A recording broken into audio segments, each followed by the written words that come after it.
ரஹ்மத்துல்லாஹி வபரகாத்துஹு. எல்லாம் வல்ல ஏக இறைவனின் நல்லடியார்களே, தந்தை இறைவனின் பெயர் சாந்தியும் சமாதானமும் நம் அனைவரின் மீதும் என்றென்றும் இன்று நிலைவரட்டுமாக. தினந்தோறும் மகரிப் தொழுகை முடிந்ததற்கு பின்பாக ஒரு சில நபி மொழிகளையும் அந்த நபி மொழிகளுக்கான விளக்கங்களையும் நாம் தொடர்ந்து அறிந்து வருகிறோம். அந்த அடிப்படையில் தற்பொழுது சஹீஹுல் முஸ்லிமில் 2152வது எண்ணில் பதியப்பட்டிருக்கிற செய்தியையும் அது தொடர்பான ஒரு சில விளக்கங்களையும் அறிய இருக்கிறோம். செய்திக்குள் செல்வதற்கு முன்பாக ஒரு சில கேள்விகள்.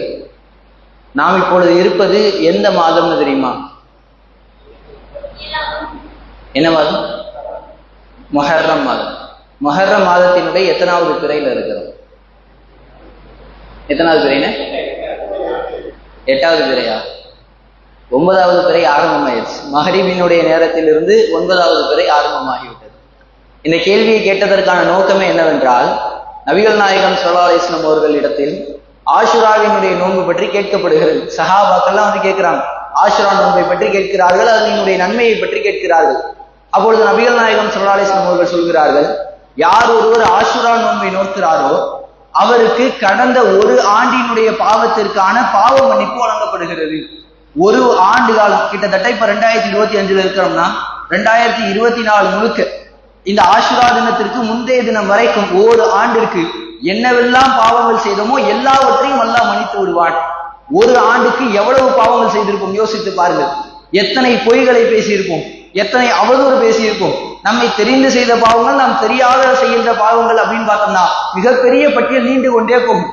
இந்த எல்லா பாவத்தையும் மன்னிப்பதற்கு ஒரு மிகப்பெரிய ஒரு வாய்ப்பாக இந்த ஒரு தினம் இருக்கு. ஆஷுராவினுடைய நோன்பு அப்படிங்கிறது 2 நாட்கள் நோன்பு நோக்க வேண்டும். முஹர்ரம் மாதத்தினுடைய 9வது நாளும் முஹர்ரம் மாதத்தினுடைய 10வது நாள் 2 நாட்கள் நாம் நோன்பு நோக்க வேண்டும். ஆரம்ப கட்டத்துல பார்த்தோம்னா நபிகள் நாயகம் ஸல்லல்லாஹு அலைஹி வஸல்லம் அவர்கள் மக்காவில் இருக்கும் பொழுதுதான் ஆஷுரா நோன்பு தான் கடமையான நோன்பாக இருந்தது. நம்ம இப்படி ரமலான்ல 30 நாட்கள் நோன்பை வந்துட்டு கடமையாக வைத்து வருகிறோம். இந்த மாதிரி மக்காவில் இருக்கும்போது கடமையாக ரமலானினுடைய நோன்பு இருக்கவில்லை. ஆரம்ப காலகட்டத்தில் ஆஷுராவினுடைய நோன்பு தான் கடமையான நோன்பாக இருந்தது. எதனால அந்த தினத்தில் அப்ப நோன்பு வைத்தாங்கன்னா, மக்கள் எல்லாரும் மக்கால வாழ்ந்துகிட்டு இருக்காங்க. மக்கால வாழும் பொழுது ஆஷுராவினுடைய தினத்துல எதனால நோன்பு வைப்பாங்கன்னா, காபாவினுடைய திரை சிலை அந்த நாள்ல தான் மாற்றி அமைக்கப்படும். இன்றைய தினம் நம்ம காபால போய் பார்த்தோம்னாலும் காபாவை சுற்றி ஒரு கருப்பு நிறத்தில் ஒரு மிகப்பெரிய ஒரு திரை சிலையால் அதை போர்த்தி இருப்பார்கள். அந்த திரை சிலையை மாற்றுவதற்குரிய ஒரு நாளாக முஹர்ரம் மாதத்தினுடைய 10வது நாளில் தான் மாற்றுவார்கள். அதை ஒரு கொண்டாட்டமாக அன்றிலிருந்தே மக்கள் நோன்பு நோட்டு கொண்டாடி வந்து கொண்டிருந்தார்கள். அதே வழக்கமாக இறைவன் ஆஷுராவை கடமையாக்குகிறான். மக்காவில் இருக்கும் பொழுது 13 ஆண்டு காலங்கள், கிட்டத்தட்ட 13 ஆண்டு காலங்கள் முஹர்ரம் மாதத்தினுடைய 10வது நாள் ஆஷுரா நோன்பு கடமையான நோன்பு என்று நோற்று வருகிறார்கள். திரும்ப ஹிஜ்ர செய்து மதீனாவிற்கு வருகிறார்கள். அல்லாஹ் ரமலான் மாதத்தை கடமையாக்குகிறான். ஆஷுரா நோன்பு நீங்கள் விரும்பினால் நோற்றுக் கொள்ளுங்கள் என்று உபரியாக சுன்னத்தான ஒரு நோன்பாக மாற்றப்படுகிறது. மதீனாவிற்கு வந்து பார்க்கிறார்கள். இப்ப ஆரம்ப காலகட்டத்தில் மக்கால இருக்கும் பொழுது என்ன காரணத்துக்காக நோன்பு வச்சாங்கன்னா, காபாவினுடைய திரை சிலை மாற்றப்படுது, அதனால நோன்பு வச்சாங்க. இப்ப மதீனாவுக்கு வந்துடுறாங்க. மதீனாவுக்கு வந்து ஆஷுரா நாள் நோன்பு வைத்திருக்கும் போது பார்க்கிறார்கள், யூதர்களும் அந்த நாள் நோன்பு வைத்திருக்கிறார்கள். இதை பார்த்து விட்டு ஆச்சரியமாயிருக்கு. நம்ம மக்கால இருக்கும் போது காபாவினுடைய திரை சிலை மாற்றி அமைப்போம், அதனால நம்ம நோன்பு வச்சிருக்கிறோம், நம்ம கொண்டாடுறோம். யூதர்கள் எதற்காக கொண்டாடுகிறார்கள் என்று யூதர்களிடத்தில் கேட்கிறார்கள். நீங்கள் எதற்காக ஆஷுரா நாளை நீங்க எதுக்கு கொண்டாடுறீங்க? முஹர்ரம் மாதத்தினுடைய 10வது நாள்ல உங்களுக்கு என்ன ஒரு கொண்டாட்டம் இருக்கிறது என்று கேட்கிறார்கள். அதற்கு யூதர்கள் பதில் சொல்கிறார்கள், இது எங்களுக்கு எதனால தெரியுமா இந்த அளவுக்கு சிறப்பிற்குரிய ஒரு சிறந்த ஒரு நாளாக இருக்கிறது? இந்த முஹர்ரம் மாதத்தினுடைய 10வது நாளில் தான் நபி மூசா அலைஹிஸ்ஸலாத்து வஸலாம் அவர்கள் காப்பாற்றப்பட்டார்கள். நம்ம எல்லாருக்குமே தெரிந்த சம்பவம். மூசா அலைஹிஸ்ஸலாத்து வஸலாம் அவர்கள் பனி இஸ்ரவேலர்களோடு தப்பித்து ஓடி வருவார்கள். ஃபிரௌனினுடைய கூட்டம் துரத்தி கொண்டே வரும். இறுதியில் கடலில் அவர்கள் வந்து இறுதியாக நிற்கும் பொழுது தம்முடைய கைத்தடி எடுத்து இறைவனினுடைய கட்டளை கிடங்க அடிப்பார்கள். கடல் 2 கூறாக பிளந்து வழிவிடும். மூசா நபியும் அவர்களினுடைய சமுதாயமும் காப்பாற்றப்படுவார்கள். பின்னால் வந்த ஃபிரௌனும் அவரினுடைய கூட்டமும் மூழ்கடிக்கப்படும் என்கின்ற தகவலை நாம் அறிந்து வைத்திருக்கிறோம். இந்த நாள் அரங்கேறியது முஹர்ரம் மாதத்தினுடைய 10வது நாள். இதை இஸ்லாமியர்களுக்கு யூதர்கள் சொல்கிறார்கள்.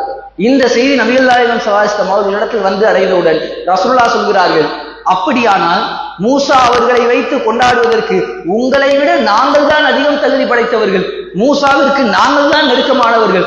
உண்மையிலேயே மூசா நபியினுடைய மார்க்கம் அனைத்து இறை தூதர்களினுடைய மார்க்கத்தையும் பின்பற்றுபவர்கள் நாம். இதை சொல்லி ரசூலுல்லாஹ் சொல்கிறார்கள், முஹர்ரம் மாதத்தில் நாமும் நோன்பு நோற்போம், 10வது நாளும் நோன்பு நோற்போம். இப்பொழுது அதற்கான கூடுதல் காரணம் என்னவென்றால் மூசா அலைஹிஸ்ஸலாத்து வஸலாம் அவர்கள் காப்பாற்றப்பட்டதினுடைய நாள். நம்ம எல்லாரும் எத்தனை நாள் நோன்பு வைக்கணும்னு சொன்னோம்னா 2 நாள் நோன்பு வைக்கணும்னு சொன்னோம். முஹர்ரம் மாதத்தினுடைய 9 வைக்க வேண்டும், 10 வைக்க வேண்டும். ஆனா ரசூலுல்லாஹ் தம்முடைய வாழ்நாள் முழுக்க முஹர்ரம் மாதத்தினுடைய 10 மட்டும்தான் நோன்பு வச்சிருக்கிறாங்க. முஹர்ரம் மாதத்தினுடைய 9வது நாள் நபிகள் நாயகம் ஸல்லல்லாஹு அலைஹி வஸல்லம் அவர்கள் நோன்பு நோற்றதே இல்லை. 10வது நாள்ல தான் திரை சிலை மாற்றப்படும். 10வது நாள் தான் மூசா அலைஹிஸ்ஸலாத்து வஸலாம் அவர்கள் காப்பாற்றப்பட்டார்கள். ஆனால் நாம் ஏன் 9ம் 10ம் நோன்பு நோக்க வேண்டும் என்றால், ஒரு முறை ஒரு சஹாபி வந்து ரசூலுல்லாஹ்ட்ட கேட்கிறார், அல்லாஹ்வின் தூதரே, எல்லா விஷயத்திலையும் நம்ம யூதர்களுக்கு மாற்றமா நடக்குன்னு நீங்க சொல்றீங்க. யூதர்கள் வந்துட்டு மீசையை வளர்த்துட்டு தாடியை கத்திரிக்கிறாங்க, அதனால நம்ம தாடியை வளர்த்துட்டு மீசையை கத்திரிப்போம்னு சொல்றீங்க. அதே மாதிரி யூதர்கள் வந்துட்டு வளர்ந்து அது வந்துட்டு வெள்ளை நிறை ஆயிடுச்சுன்னா அப்படியே அவங்க விட்டுறாங்க, அவங்களுக்கு மாற்றமா நீங்க சாயம் பூசுங்கன்னு சொல்றீங்க. இப்படி ஏராளமான விஷயத்துல யூதர்களுக்கு மாற்றமா நடக்க சொல்றீங்க. ஆனா ஒரே ஒரு விஷயத்துல மட்டும் நம்ம 2 பேரும் ஒப்பா நடந்துகிட்டு இருக்கோமே. மூசா நபி காப்பாற்றப்பட்ட முஹர்ரம் மாதத்தினுடைய 10வது நாள்ல அவங்களும் கொண்டாடி நோன்பு வைக்கிறாங்க, நம்மளும் அதை கொண்டாடி நோன்பு வைத்துக்கிட்டு இருக்கோமே. இந்த ஒரு காரியத்தில் நாமும் யூதர்களும் ஒப்பாக இருக்கிறோமே என்று சொல்லி சுட்டி காட்டுகிறார்.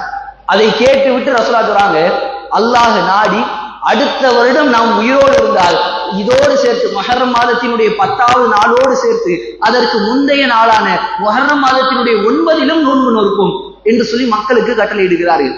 ஆனால் இறைவனினுடைய நாட்டத்தால் நபிகள் நாயகம் ஸல்லல்லாஹு அலைஹி வஸல்லம் அவர்கள் அடுத்த வருடத்தினுடைய முஹர்ரம் மாதத்தை அடைவதற்கு முன்பாகவே மரணித்து விடுகிறார்கள். ஆனால் நபிகள் நாயகம் ஸல்லல்லாஹு அலைஹி வஸல்லம் அவர்கள் விட்டு சென்ற கட்டளை நமக்கு இருக்கிறது. அந்த அடிப்படையில் தான் முஹர்ரம் மாதத்தினுடைய 9ம் முஹர்ரம் மாதத்தினுடைய 10, அதாவது இன்றைய தினமும் நாளைய தினமும். இன்றைய தினம் அப்படின்னா இன்றைக்கு சுபுவிற்கு நம்ம எல்லாருக்குமே சஹரினுடைய நேரம். இன்றைய தினத்திலும் நாளைய தினத்திலும் நாம் நோன்பு நோற்பதற்கு நபிகள் நாயகம் ஸல்லல்லாஹு அலைஹி வஸல்லம் அவர்களால் வலியுறுத்தப்பட்டிருக்கிறோம். இந்த நோன்பை ஒரு வாய்ப்பாக பயன்படுத்தி நம்முடைய கடந்த ஆண்டினுடைய பாவத்தை நம்மால் மன்னிக்க இயலும். இது போன்ற வாய்ப்புகளை பயன்படுத்தி கொண்டு பாவங்கள் மன்னிக்கப்பட்ட நல்லடியார்களாக இறைவனை சென்று சந்திக்கக்கூடிய பாக்கியத்தை ரஹ்மான் அனைவருக்கும் தந்தல் புரிவானாக. வாஹர் தஅவானா அல்ஹம்துலில்லாஹி ரப்பில் ஆலமீன்.